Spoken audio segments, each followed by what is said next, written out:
A very good morning to all of you, and good evening from wherever in the world you all are joining us. A very warm welcome to all of you to the first Selenium Community Live event. And we have the privilege to have Manoj and Jim with us. Manoj, the practice lead at Cognizant and a very important member of the PLC committee of Selenium, is going to be the host for the event, and he will be having conversation with the Jim. Jim, one of the oldest contributors to Selenium, first of all, heartiest congratulations to you for celebrating Selenium 20 years. And thank you so much for joining us today. Over to you, Manoj. Thanks, Pallavi. Hello, hi everyone. Great to be here. Been doing this for a while now, and great to be back doing it for the Selenium. Much more than anything else that we could do. So happy to be here. Thanks everyone for joining in. So hopefully this is going to be interactive discussion. Whenever Jim and I get along, it's somewhere such mostly interesting questions and topics, and it's more like a fireside chat that we do, except for the fact that we don't have anything in hand. But nevertheless, you will be entertained with some of the burning questions in the community, as well as some important questions answered based on Jim Evans' latest LinkedIn post. And so yeah, here we go. Let's start. But before that, Jim, how are you? Doing really well, thanks. I'm really happy to be here. Selenium, the community of the Selenium project and around the Selenium project has always been something I've really enjoyed being a part of. And so to kick off this first live event for the Selenium community is really an honor and a privilege. And I'm just happy to be here. Absolutely. Same here. Honored to be hosting it alongside Jim. So I do have particular sections for those of you who's tuned in to listen to this insightful discussions that we'll be having next few minutes. And so the way we start is we talk about a bit of an evolution of Selenium, WebDriver, and then the latest BiDi. And then we also wanted to address some of the common misconceptions that we hear about Selenium and the WebDriver project in the community. And then we want to talk a bit about the roles and standards. And then we want to end with the future of test automation ecosystem and how Selenium will play a role, and what you all should be looking forward to here. With that, setting the stage, let me ask the first one that I have. Jim, let's start with basics. Could you explain the distinction between Selenium and WebDriver for those who might not be clear on it? Oh, sure. So Selenium is a project that automates browsers, and it's been around for 20 years as of this year. The first release of Selenium was 20 years ago. And about 15 years ago, a little bit before that, there was a project called WebDriver, which was a separate competing project that was set up by and run by Simon Stewart, who was at Google at the time, which was a different approach to browser automation than the Selenium project originally took. And the two founders of those projects, Jason Huggins for Selenium and Simon Stewart for WebDriver, got together and decided that it would be better if the two projects joined forces. And so the WebDriver project merged with the Selenium project, keeping the Selenium moniker, the Selenium name, and introducing a couple of different products under the Selenium umbrella. One of those products was Selenium RC, which was the classic sort of previous incarnation of Selenium, and one was WebDriver, Selenium WebDriver, which was the WebDriver based solution under Selenium. Now, since that time, one of the things that we in the Selenium project decided to do, or one of the things that really helped turbocharge the adoption and development of the Selenium project, was the fact that we invented a common way for one set of APIs to interact with multiple browsers on the back end and automate them. And to that end, we developed a wire protocol that the automation library could use to then to talk to the different browsers using whatever the best approach for automating that browser was. So in the case of Internet Explorer, which used to be a thing, that was using the COM interfaces. At the time, using for Firefox, it was using an XPCOM add-in, things like that. Anyway, we developed a standardized protocol. And as we started to get traction from and interest from the browser developers themselves saying, how can we help support you? Because we see how important this is. One of the things that came out of that was that we approached the World Wide Web Consortium, or the W3C as it's called, which is one of the standards organizations that governs or produces specifications on how browsers actually work. So if you wonder how a browser knows to apply a CSS style sheet to a page, there's a W3C spec for that says, when you encounter this language, this is how you should apply the style sheet. When you do something to manipulate the DOM or use something like a mutation observer or an intersection observer class, there are specifications that tell the browser how it's supposed to do this in a standardized way so that it is interoperable. And so the Selenium project approached the W3C in conjunction with the browser vendors, Mozilla, Microsoft, Google, Apple, and said, hey, we've got this wire protocol for automating browsers. We should make this a standard so that it's available for any browser manufacturer today or in the future to be able to do that. And out of that came the WebDriver standard. So while there is a Selenium product called Selenium WebDriver, that's kind of the name for the Selenium, the full name for the Selenium library product.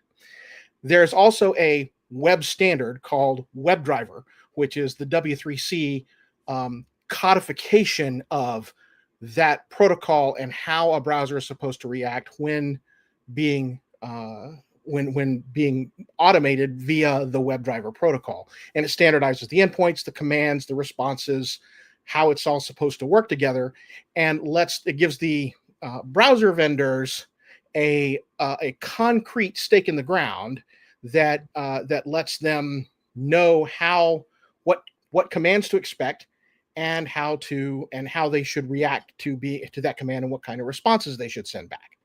So that's the sort of the distinction between Selenium and WebDriver. You can think of WebDriver, the specification, as the specification, the interface, if you will, and the Selenium WebDriver product is, you might think of it as an implementation, and in particular, what the spec would term a local end implementation of the protocol, and that's kind of the distinction. It's important to remember, though, that these days, although we sometimes use them interchangeably, Selenium and WebDriver are two different things. It is possible to have a different WebDriver implementation that is not provided by Selenium. And in fact, one of the more popular ones is WebDriver.io, which our good friend Christian Broman started and maintains. And that is a JavaScript implementation of the WebDriver protocol from the client end of things, but it is not a Selenium project. So that's kind of you can think of the difference of Selenium being one WebDriver implementation. Perfect. Thanks, Jim. I think that sort of clears the confusions around Selenium and WebDriver for those of you. A quick comment, though, for those of you who's listening us from YouTube or LinkedIn, please put it in the chat where you're joining from and when you started using the Selenium project. Just to say, I started using Selenium in 2010.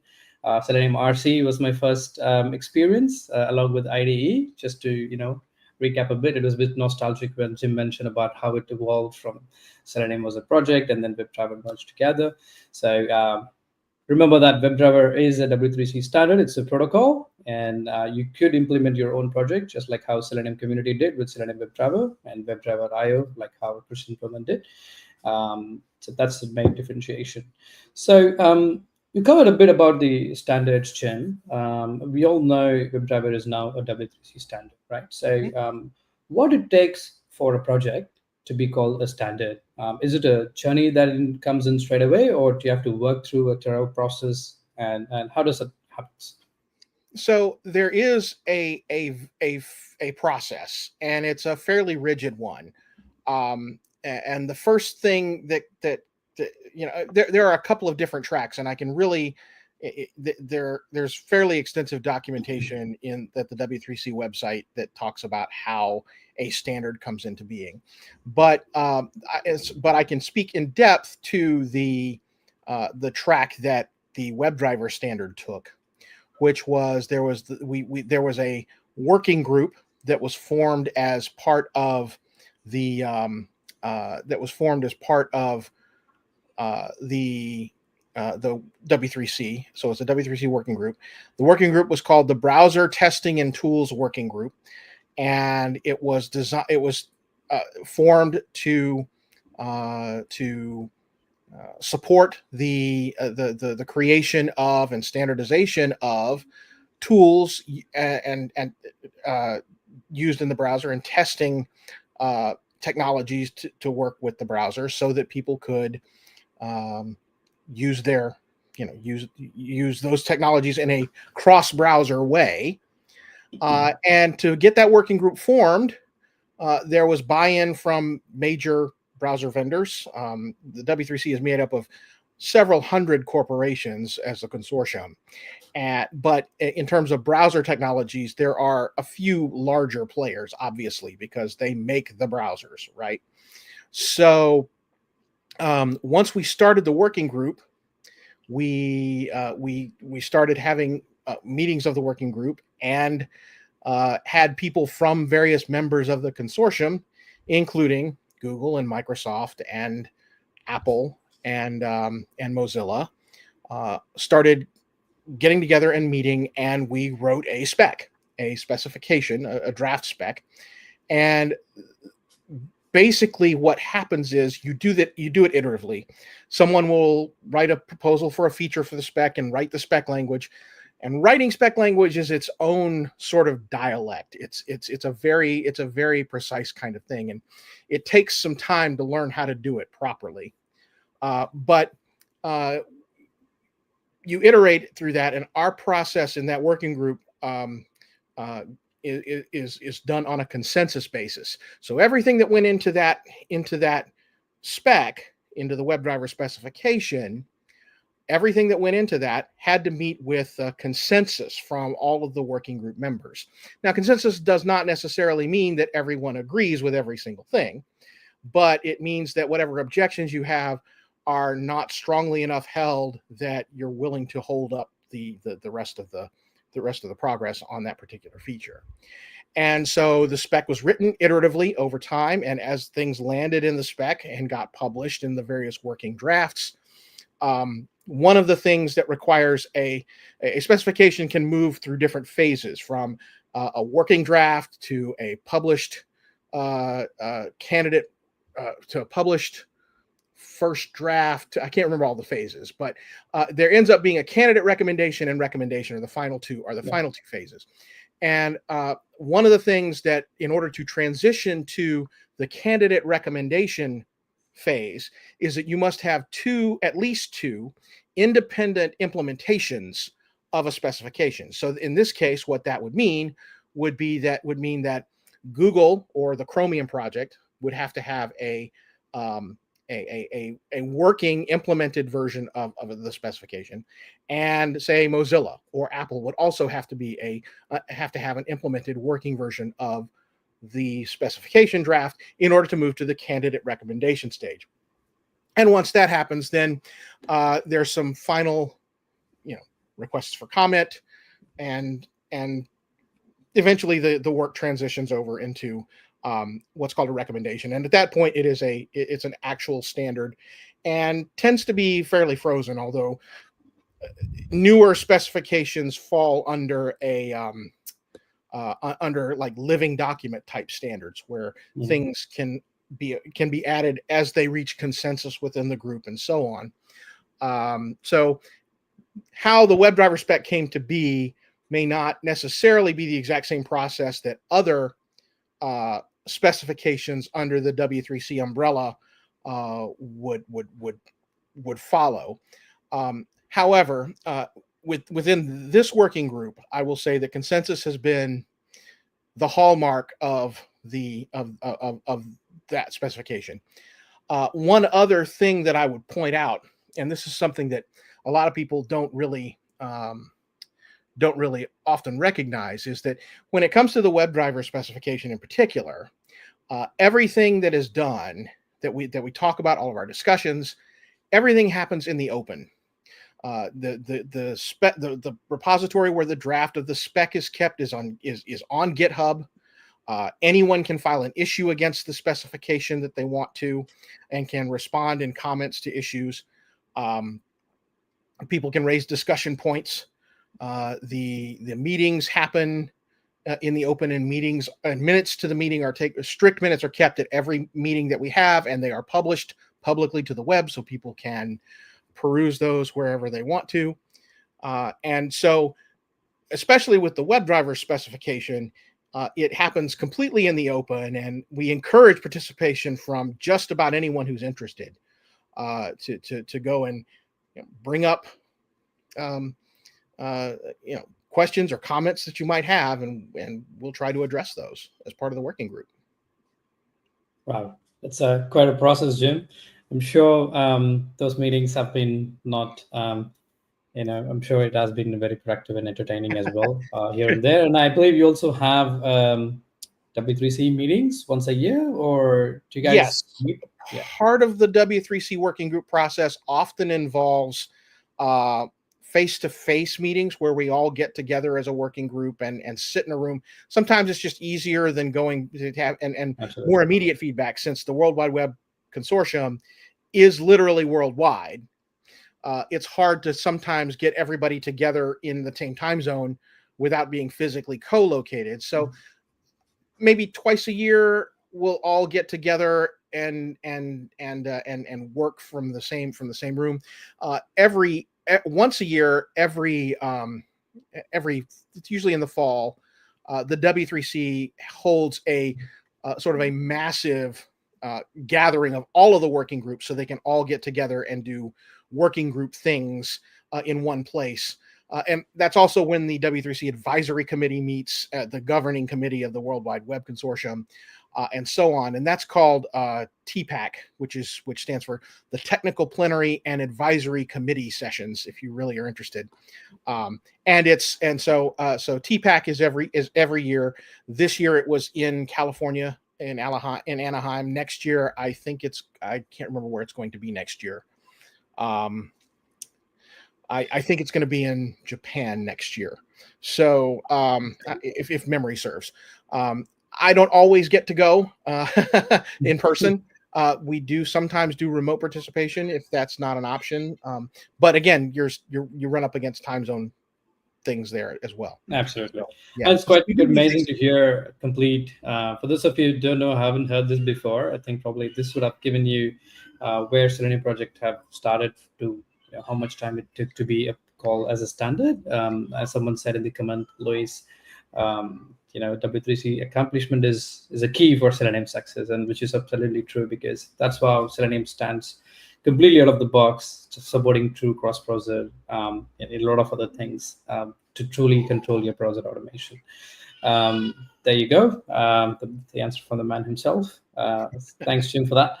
So I want to slightly move into some of the misconceptions about the community. This is when things getting interesting and spicy.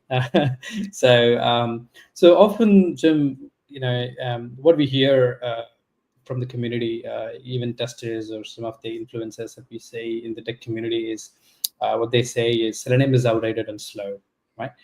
In your experience, what leads to this perception, and what should people understand about real capabilities of Selenium? Well, that's a really good question. And part of, I think there's part of it that can be attributed to part of that can be attributed to the bias toward everything, toward newness, right? So there are new projects that have come along that cover some of the same ground that Selenium has covered, but Selenium's been around for 20 years, so it must be old and outdated, right? Because this one is new, because project X is newer than Selenium, it must be better. So there is some of that at play, and I wouldn't say that's even a majority of it, but there is some of that at play. One of the challenges in terms of Selenium that we use is that, or that we run across, is that the way the original WebDriver protocol was designed, it's designed as a request and response protocol, right? So you send a command, you get a response back, right? And so you send the request out, and you send a command, and you get the response back immediately based on whatever the state of the page is that you're automating. So and the transport that we use for that communication is HTTP, which should be familiar to almost everybody who works on the web. That's how information gets from a web page to a web server down to your browser and gets displayed, right? It's HTTP. That's the protocol that gets used. And HTTP as a transport mechanism does have some limitations in the sense that HTTP1 is limited to the call and response mechanism. So what that leads to is some things like, if you want to execute a command against an element that has somehow been removed from the DOM, for example, right? You've got some JavaScript that runs on your page, and it rearranges the page itself by programmatically deleting and re-adding elements. A lot of single page applications, SPAs, work that way. They render the whole DOM through JavaScript on the client side. And they remove and add elements to the page at runtime. So as just an example, you say you want to get the text of an element, which is a command in the WebDriver protocol, for an element that you had previously found, and that element has subsequently been removed from the DOM because the web page did something. How's the protocol supposed to handle that? That's the question. What should be the right thing to do? I mean, there are some people that would say that, well, you know how you found the element, so you should just try to refine the same one again, and if it comes back, then you can use whatever that one is. That's a perfectly fine approach. There's nothing wrong with approaching it that way.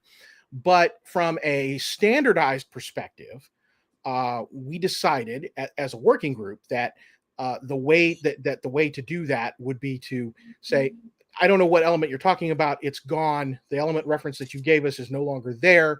And you'll get what in Selenium surfaces as a stale element reference exception, right? So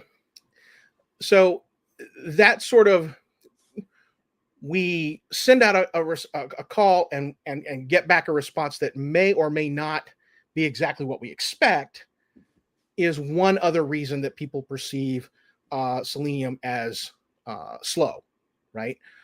Because when it comes back, you're usually surfacing an exception, and that's a challenge of the Selenium library and an architectural decision of the Selenium library, right?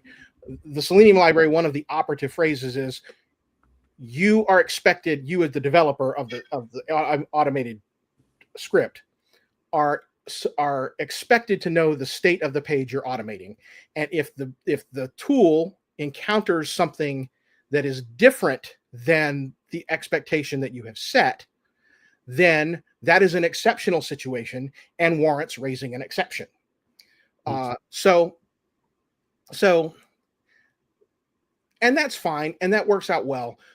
But one of the things, so that leads to people thinking that very often, because a lot of these types of things are timing related, right? Especially with building of things at runtime, takes time in the browser. And so it means that, so when I want to go find the element, I have to make sure that the element exists first, right? And if it doesn't, I have to go find it again. So there are a couple of approaches you can do to that as a developer. You can ask and get the response back that it's not there. You can, before going to ask the first time, you can wait for an arbitrary amount of time, knowing that at some point, the thing will exist within that time that you say to wait. That's a hard-coded sleep, if you will. And then things work, but that will slow things down. If you say wait 5 seconds before I run this, if you say under all circumstances, always wait for 5 seconds before I go to run this command, well, guess what? Your code is always going to wait 5 seconds. Yeah. So Yeah. there are other mechanisms, another mechanism, which is one that we've used in the Selenium project a lot, or that we encourage people to use, is a polling wait pattern, right? So you ask and get back a response. Now, if that response is a positive one, that, okay, everything worked fine, then you can proceed on. If not, then you wait a small amount of time, 100 milliseconds, a quarter of a second, not a long time, but just enough time to send another, and then send the same request again. And so until you can repeat that loop until you time out, until you achieve a certain timeout, or until you get a successful call of that command.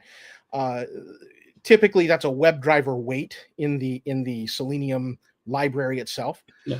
But that's a fairly complicated and advanced technique that a lot of folks coming into the automation space for the first time find off-putting, or a little more advanced than they're used to, and so they blame Selenium for that, while they blame Selenium for that, where where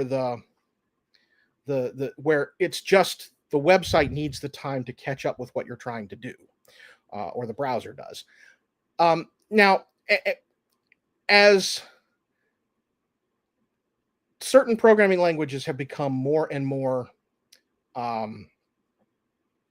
popular as development environments, and in particular with the rise of, say, JavaScript development on the desktop, or Node development, if you will, a lot of developers have become a lot more comfortable with sort of an event-based model, where you receive a notification that something happens and you respond to that, right? And so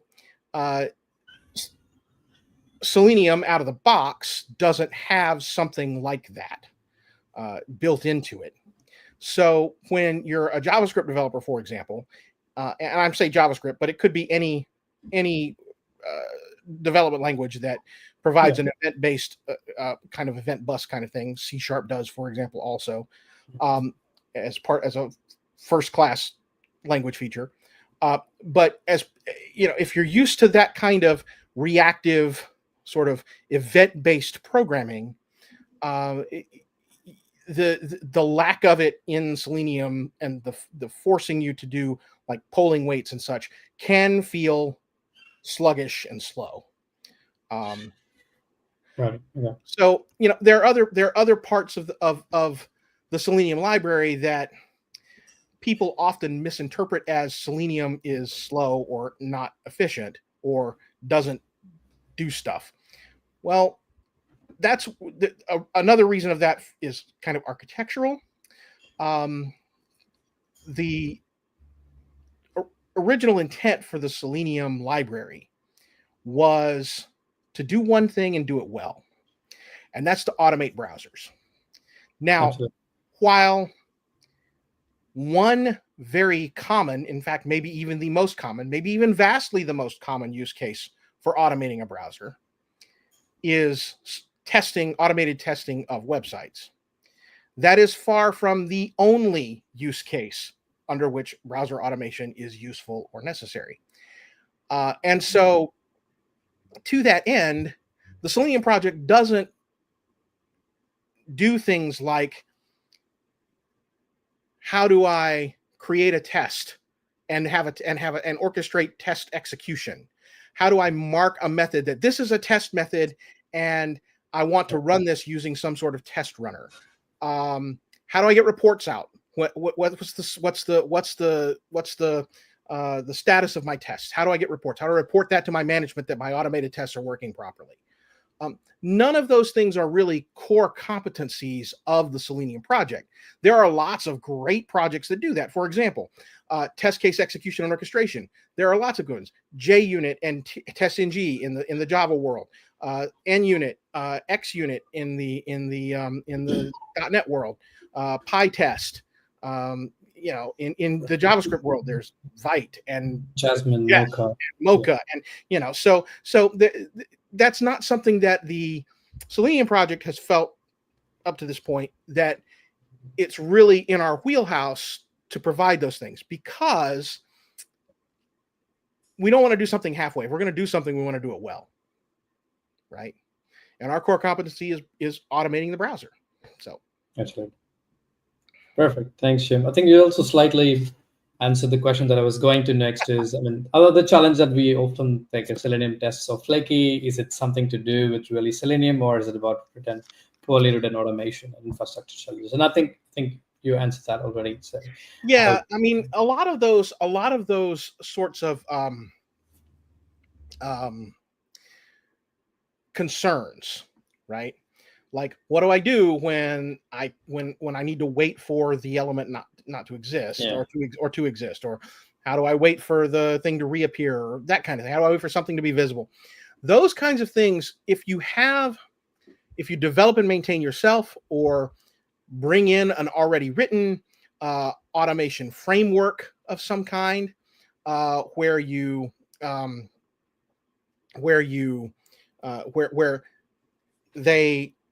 the framework itself handles all of the retries and the wait stuff, and polling, and consolidating all of those commands for you. A good web testing framework can do a lot of those things, and there are some good ones that use Selenium as the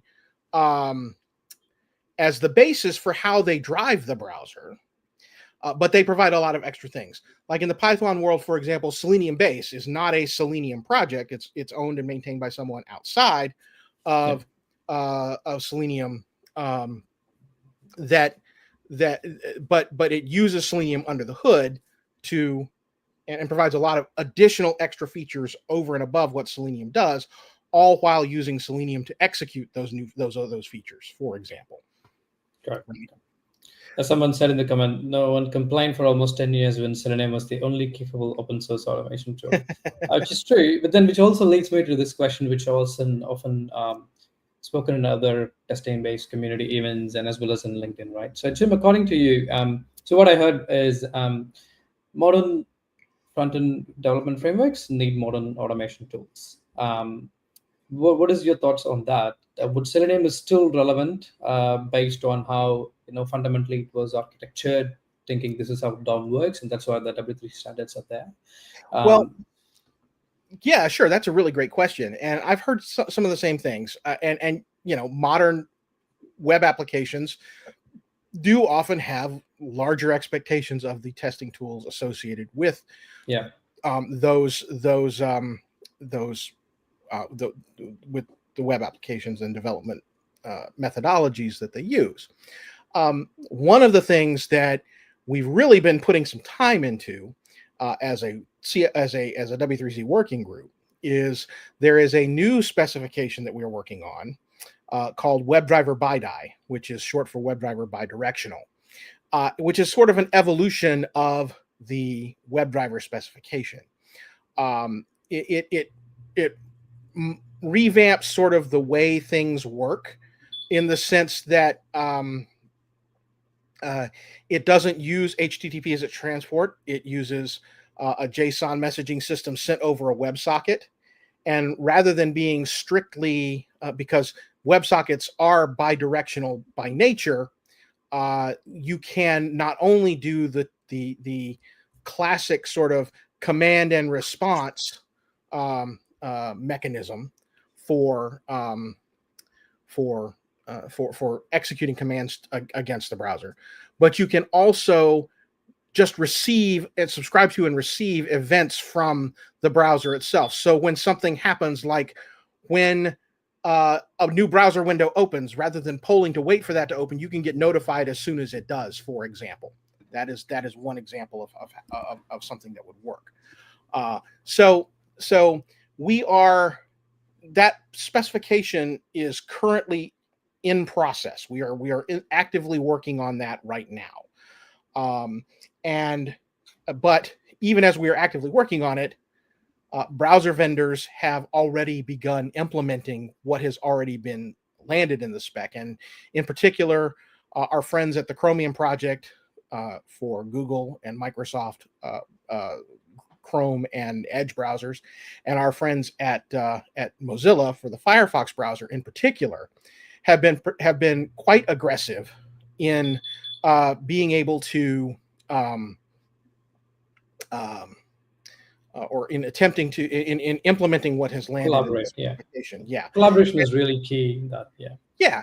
And so from the Selenium side of things, what that means is that gives us the opportunity to adopt the WebDriver BiDi spec as a mechanism for automating the browser to either augment or replace the classic WebDriver spec. And one of the explicit design goals for the working group when we embarked on the WebDriver BiDi spec journey was that we wanted to be able to formulate any of the commands in the WebDriver Classic spec should be expressible as a command or set of commands in the WebDriver BiDi spec. And we're pretty close to that now in the state where the current spec is. And we're almost to the point, I think, where you can express every command in from Classic as a WebDriver BiDi command or a set of commands, and event notification and tracking on the client side. So that's going to make things really interesting going forward. It also opens up some interesting possibilities. Like in Selenium 4, for example, we introduced the ability to use the Chrome DevTools protocol to do some things, like, for example, intercepting network calls between the browser and the server that is communicating with, or listening for the browser's console log to be written to. These are things that the WebDriver Classic protocol doesn't really support. They're out of scope for that protocol, but it's something that a lot of people really want to have. And the Chrome DevTools protocol, or CDP, has had all of those things baked into it because it is a protocol for the developer tools. That's how, when you bring up Chrome's DevTools, that's how Chrome's DevTools communicates with the tabs that are actually open in Chrome, is through this protocol. And while some might say, that's great, why don't you just use CDP all the time? The downside is that CDP is not designed for automating a browser. It's designed for operating developer tools. The WebDriver BiDi project and specification is designed to develop a tool that is used specifically for automating the browser and to provide a way to do it in a cross-browser way. That's the key part here, so that everything is interoperable. Because if you use CDP for your automated testing, you're stuck using only browsers that are Chromium based, that are based on that utilize, that have that protocol baked in. There was an abortive attempt at some point to have some CDP functionality duplicated in Firefox. It was a very, very limited set of things that they enabled, and they are actively looking at removing those pieces from the from the Firefox code, because it was never going to be something that they were going to support at a wide scale. Our good friends at Apple obviously don't support CDP, and it would be a stretch. I would expect it to be a stretch for them to actually support fully CDP ever, but I can't do anything more than speculate about that because, I mean, Okay. the Apple development process is they hold their cards very close to the vest, and that is their that's Yeah. their privilege. They They, were doing they are things. welcome Yeah. to do so. But they are but it's interesting to note that while CDP is not something that that I would expect them to ever like embrace as a technology, I will note that Apple has consistently been a part of the W3C standards processes, including the WebDriver and WebDriver BiDi specification processes. So it would surprise me greatly, and I don't have any insider knowledge on this other than what I've looked on, the WebKit bug tracker and so on. But it would surprise me greatly if we did not soon see a WebDriver BiDi implementation from our friends in Cupertino. That would Wow. surprise me if we didn't see it relatively soon. Now, soon is carrying a lot of weight in that sentence. Obviously, it's doing a lot of work there, but Why not, it would right? it Yeah. would surprise me if I did not see that. No, why not? I think absolutely great explanation, Jim. I think, yeah, I think the name itself says right. Like CDP is a Chrome debugging protocol. It's meant for debugging purposes, and it's quite a chatty protocol. That's what Simon and I, whenever we discuss, we say it's a chatty protocol, brings with a lot of things, and it's not meant for automation. But then, so what I hear from you is, and for those of you who's listening, if you're test architects, if you're wondering how a particular command is defined to be working as part of a browser automation framework, and if you missed couple of years back, down the lane when Selenium evolved to be a W3C standard. Now is the time for you to get involved and understand how BiDi is getting to that standard. Like, I believe it's a draft and then candidate recommendation and then a final acceptance state. So now is the time that you could go and listen, tune in, listen in how BiDi is defined. And also, this sort of opens up like Selenium project and the other major browser vendor listens to what community wants. I feel that's a greater part of understanding what really we the users wanted, because you saw the need for why people move into tools that supports CDP, because of modern frameworks need modern techniques, like for example the geolocation, console logs, intercepting the network. A lot of these things come with the package. So we saw the real need, and then we're like, okay, let's bring in those capabilities within Selenium, but not using the CDP protocol as a pathway. But then let's bring in a standard which could be used for everyone. I believe that's a fair conclusion on that point, isn't it, Jim? I think that's pretty fair. It's interesting to note that that over the last, I don't know, 5 years, 6 years, however long it's been, we've started to see an increase in the number of non-Selenium test automation projects, ones that don't use Selenium, and in some cases are quite proud that they don't use Selenium as their basis, or WebDriver as their protocol. But it's interesting to note that many of those self-same projects are interested in adopting the WebDriver BiDi protocol as their automation space, and are keeping tabs on what we're doing. This is a Selenium community space, so I wouldn't go through and mention those other projects by name necessarily, but I'm happy to expound upon those Oh yes, outside. sure. I mean, we've seen it, Jim. I think in the community, I also saying it's interesting to see, based on different GitHub comments, different tweets in the X platform. Is it true that projects like Cypress, Playwright is also showing interest in WebDriver BiDi?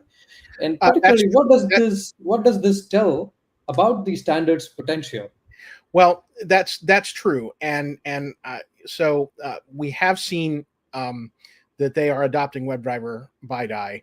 The Puppeteer project, in particular, which was a Google provided test automation library that is not that was not Selenium, that was CDP based, has committed to moving to WebDriver BiDi, and they have already started that migration, and they're down to just a handful of things that they still rely on CDP for already. So Puppeteer is already moving that way. From other projects, the interest ranges from, oh, well, this looks really interesting. Right now, there are some roadblocks to us adopting it, but we might consider doing it if the spec matures. To, Mm.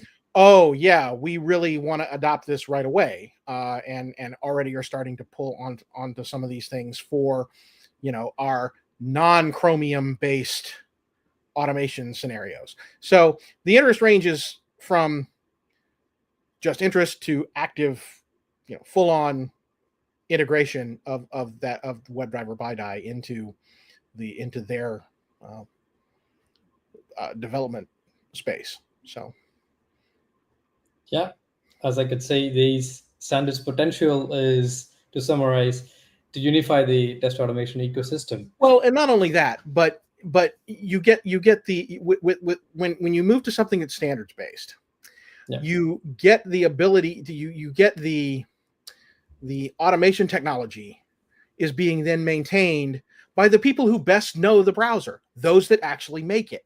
They make the browser. They're the ones who know best absolutely. how to control it, so they are best able to, and they That is a great point. maintain the technology so it makes it easier for the rest of us to use it. That is a great point. Yeah, I think I've heard distinctions where, yeah, it doesn't make any difference as long as I'm able to automate, irrespective of whatever protocol does it uses. I'm able to navigate through my use case into a journey. I'm fine with it. But then there is really differences between, automating browser engines versus actual browsers tested by a standard, which the browser vendors themselves approved, and that is why the standard is really for. Right. Cool, cool. Absolutely.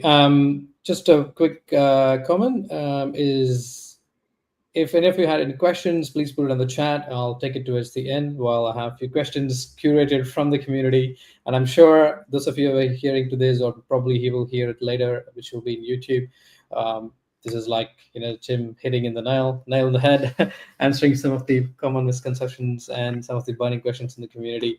And even if you have some questions, put it on the comment in the in the video, or come and chat to us in the Slack channel.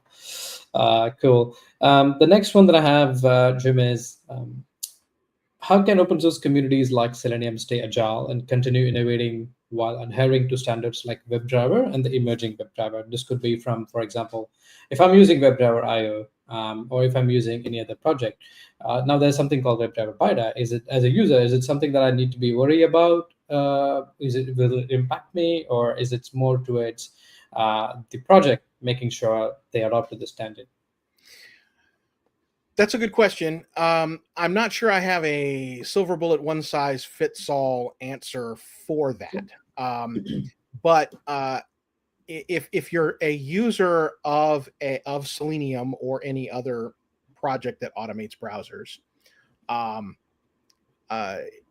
I would definitely, and you're interested in cross browser execution of automating the browser, then to me it seems like, as part of the community of users of that project, I would want to know how the maintainers of that project are adjusting to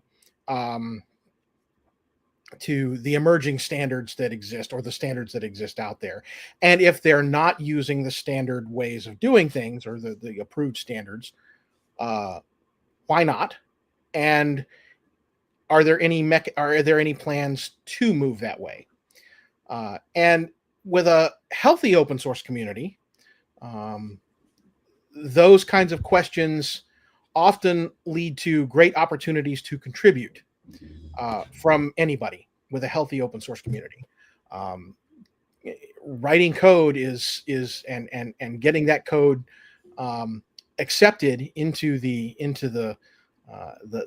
automation, the repo of the automation project that you like, is a really good feeling. And being able to help move things to be more standard is a a way to, as the saying goes, the rising tide lifts all boats, right? So as now, if you are a community leader in one of those communities, then if you haven't already been tracking what standards exist, you should start for sure. And it would be a good idea to have things on your roadmap to either have items on your roadmap to make that transition, or have a really good solid reason and explanation as to why not. You know, Yeah. in terms of staying agile, with the larger a community and more diverse a community is, or the more, sorry, not more diverse. That's the wrong way to say it. The larger and more populous a community is, sometimes it can be harder to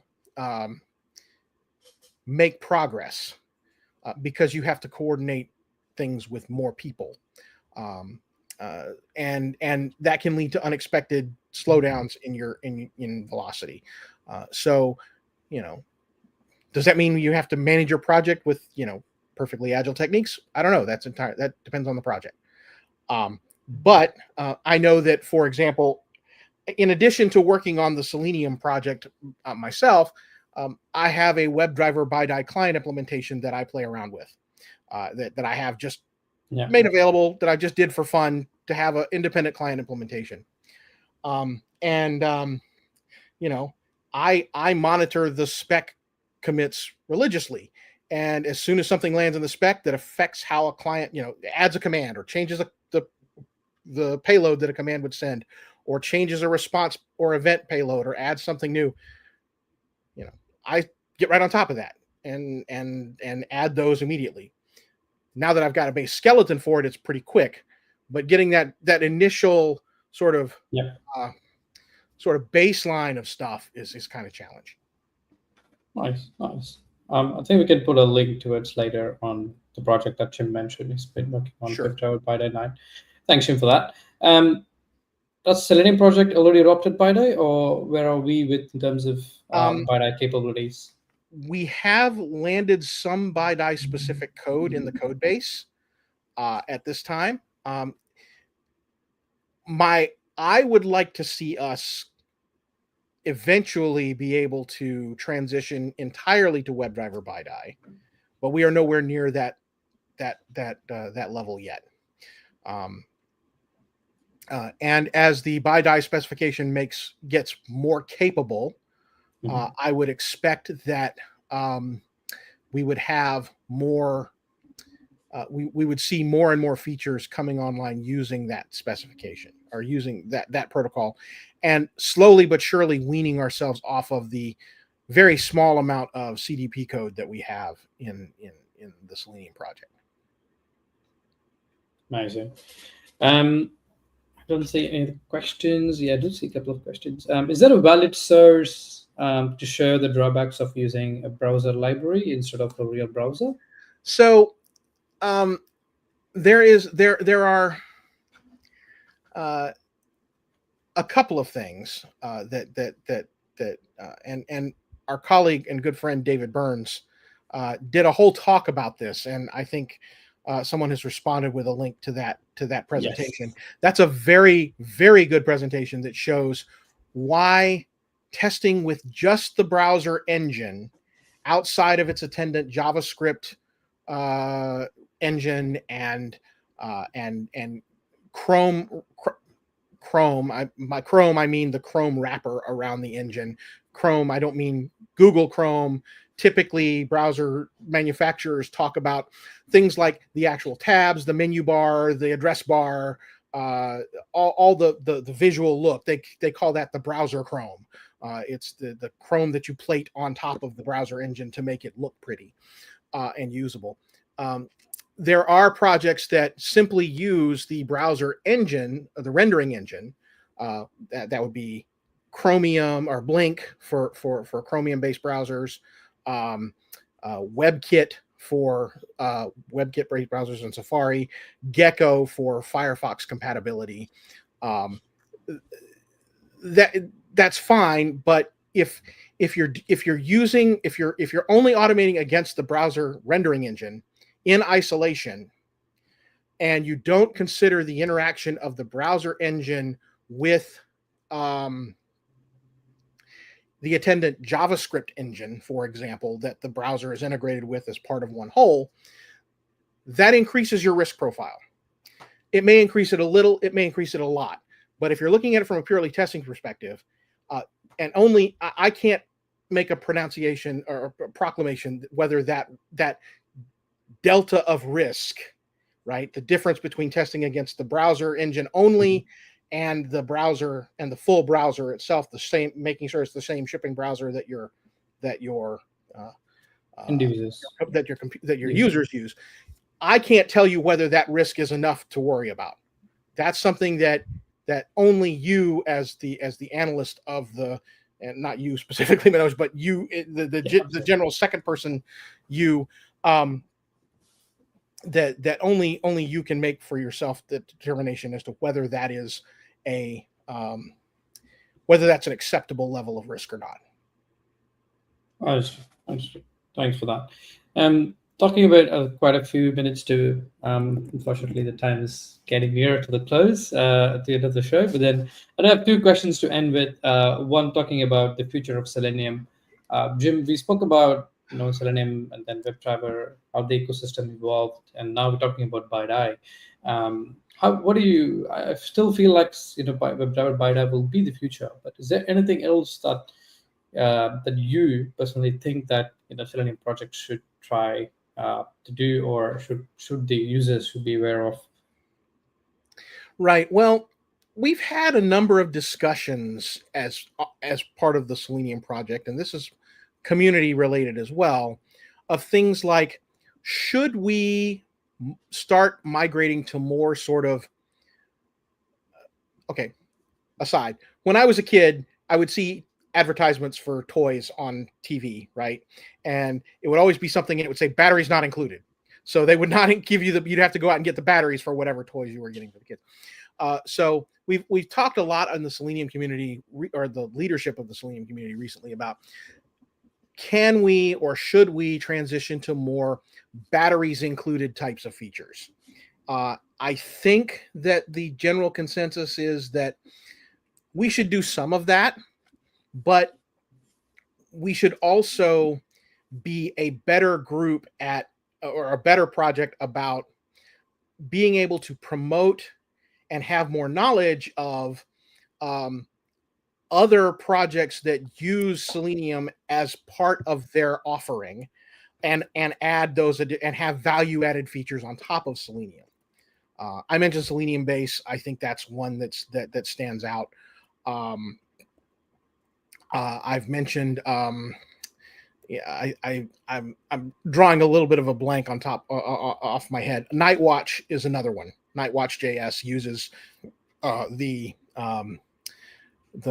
Selenium JavaScript language bindings under the hood, and it's a JavaScript based testing framework, right, that builds in a lot of additional features and other stuff that we don't have here that we don't provide in Selenium. So I think that I think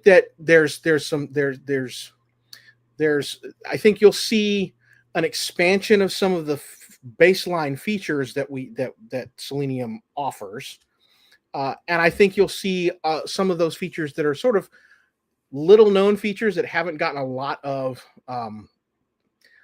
publicity, a lot of excitement about it. Like, for example, I mentioned capturing network traffic, right? That's one thing that we added in Selenium 4, but we haven't really talked a whole lot about. We haven't said, hey, this is how you do this now.